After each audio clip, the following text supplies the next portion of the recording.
You're listening to the REITE Club podcast, where the focus is all about helping you grow your real estate investment portfolio and live the life you want to live. Come grow with us and join our community at thereiteclub.com. And now your hosts, Sarah Larby and Alfonso Salemi. Thinking outside the box. I mean, that's how you set yourself apart. So for those people, listening, investors, business owners, people that want to get started, let's just go through some of the basic things that they might want to do thinking outside the box in terms of branding themselves. What are some tips or insights that you can provide? For your community, a lot of them are in real estate investing. I would probably start, if they were starting a podcast, and you guys have found this out, why are you starting the podcast? The why is probably the most important question you can ask, right? It's really easy to get into. Buy a mic, plug it into your computer, and boom, you can start podcasting tomorrow. But to make it past 20 episodes, to make it past 50 episodes, to make it to 500, you better have a kind of a plan of what you're going to do. And I find a lot of people don't do that plan. So maybe someone's real estate. I'm gonna use Alfonso because I know he's in the rent to own market. He could start a podcast answering all those questions he probably gets all the time about how do you start a rent to own. He may do that for his channel. There's so many ways. The REITE Club, you guys already have that. You talk to a lot of the people you have about real estate investing and you show them.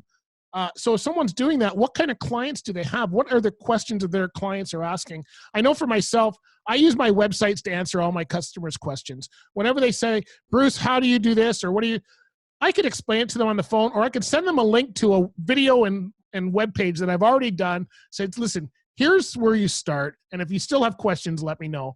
And that kind of gets your brand out there and answers their question at the same time, offering value, right? So I think something like that.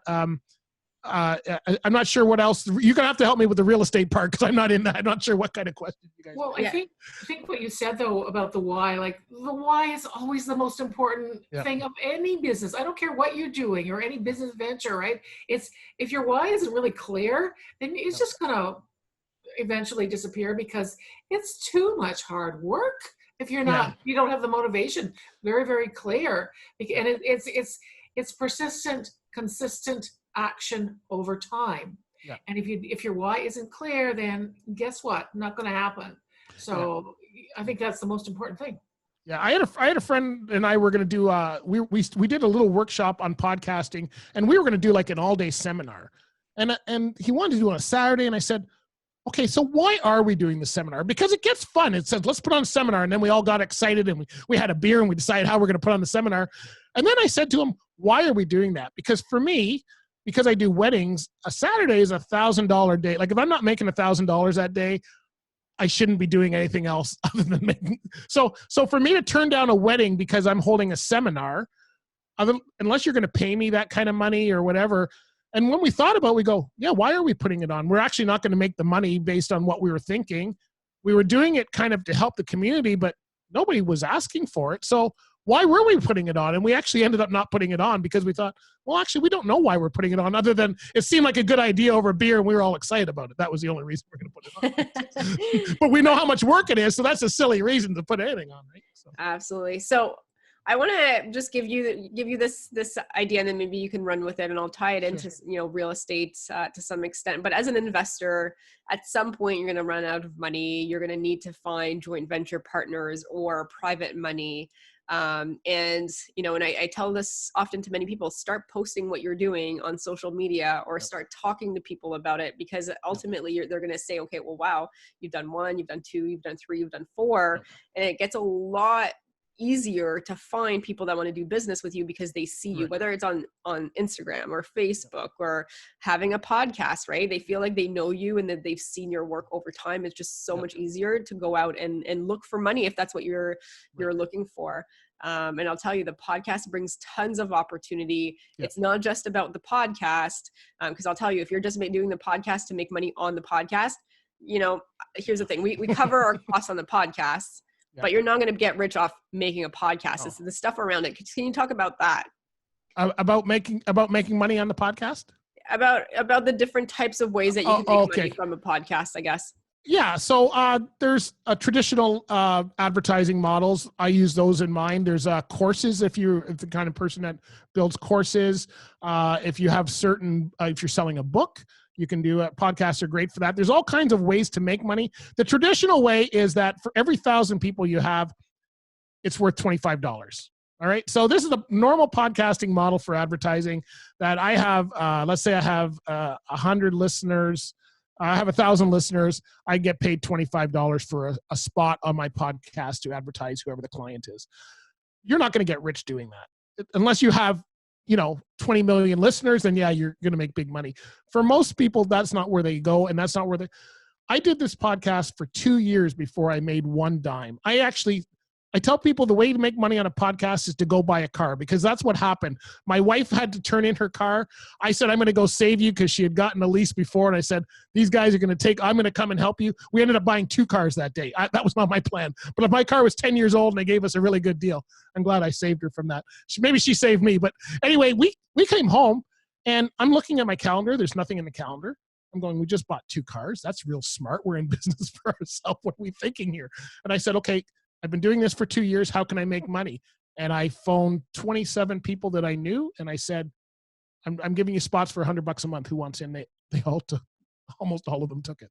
So it was like, and they've been with me for years. And over the years, we've multiplied and we've made different packages. And now we're anywhere from $250 to $900 for a monthly package. But it didn't start that way. But I had to prove for 2 years I was willing to put in the grit. And this is where people need to know that, you've got to keep going. You've got to be willing to do it. What I like is that people learn about you and you actually don't have to explain. As long as you're being authentic. So as long as you're being the same as you are in the podcast, you will get work out of an opportunity out of that, because people will if they like you. If you're trying to be fake and then that's not the person you are in real, it may not work as well. So people know me. There's no surprise here. I am the exact same on the podcast as I am speaking to you, which always surprises me when I become a guest. So here we go. I don't even know if I answered your question. I probably didn't. Yeah, I mean, I guess the whole point is, you're going to get podcast sponsors, but the opportunities around it, right? Whether you're trying to also, I don't know, let's just say have a course or get, business partners or make connections. I mean, it's the best way to network, in my opinion, because you get all these awesome emails with people being like, I bought my 4th house thanks to you. I've just binged all of your podcasts or all the REITE Club podcasts for, the past 30 episodes. That's the best too. And, as we're growing even our online club, the podcast has been a huge part of that, helping us with that as well. It's a great way of putting people into that funnel of your club and of your courses that you're doing. It's a great way to get people interested there without selling hard. I'm very bad at sales. Let's just go for a cup of coffee. If you don't like me, I'll buy it. I can't even sell you a cup of coffee. That's how bad I am. And I'm really bad on the podcast too. I very rarely go looking for guests. I have guests coming to me all the time. I get them all the time. And, a lot of people go, well, they're trying to sell something. Everybody's trying to sell something. If it fits with my show, and I do up the questions for the guests. So I don't let a guest come in. And that's why when you guys ask me, what do you want to talk? I don't know. You guys make it your show. I direct the show the way I want it to go. So if this person's in finance and they're in trucking, I'm going to take this towards owner-operators, because that's who's interested in that. So the questions are going to lead in that direction. And that's why I don't care what they're selling, what their business is. If it's interesting to the drivers, my audience, it's going to make sense for me. And I'm going to say yes.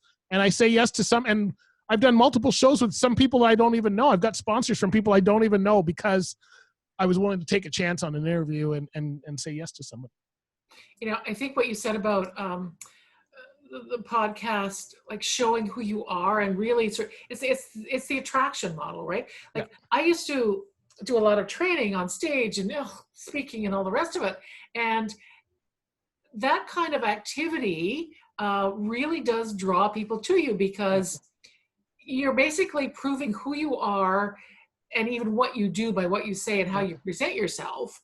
And there's very little difference between doing that and a podcast, because as you say, if you're really authentic, then that's what people hear. That's what they feel, right? Yeah. You don't have to sell. No. I got a listener out of your group. I was recording one of your sessions for the REITE Club, and there's a guy there who lives in Guelph, and I think his name is Dave. Dave, if you're listening, I hope I got this right. But Dave came up to me, and I was doing one of those testimonial interviews that I do for you guys. And I found out that he loves, what's the band? Not was it Bon Jovi? No, ACD. He's an ACDC tribute band guy, I think. Well, we got talking music. I told him about my other podcast, which is All for Creative, and he subscribed to that show. So I wasn't trying. We just had a connection, and that's how I am when I'm with you guys and at your events. I can go up to people. I feel like I know all of your sponsors and a lot of your audience, because I love talking to them when I'm there. And that's all you have to do is just enjoy people. And that's the secret to a lot of this. And if you do that, people will come on your show because they like you and they like your energy and that kind of thing. Yeah, absolutely. Very true. Thanks for listening to the REITE Club podcast and joining our community of real estate investors online at thereiteclub.com, where the focus is about helping you grow. We look forward to seeing you again next week. Thanks from your hosts, Sarah Larby and Alfonso Salemi.